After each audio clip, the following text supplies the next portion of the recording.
அவனியாகி அறியொணா பொருளதாகி தொண்டர்கள் குருவுமாகி புகழறு தெய்வமாகி எண் திசை போற்ற நின்ற என்னருள்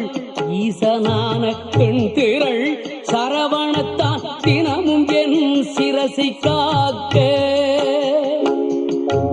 அண்டமாய் அவனியாகி அறியொணா